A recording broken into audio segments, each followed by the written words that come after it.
You can stop hiccups instantly with just your tongue, no water, no holding your breath, no upside down tricks needed. Most people don't realize that hiccups are actually a spasm in your diaphragm, triggered by a nerve reflex that's surprisingly easy to hack.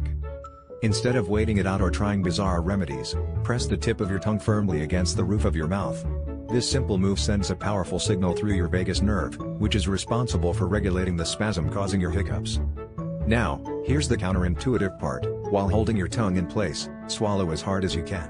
It might feel awkward at first, but this combination interrupts the hiccup reflex almost instantly, forcing your diaphragm to reset. Next time you're caught in a fit of hiccups, skip the old wives' tales and use your own anatomy as the cure.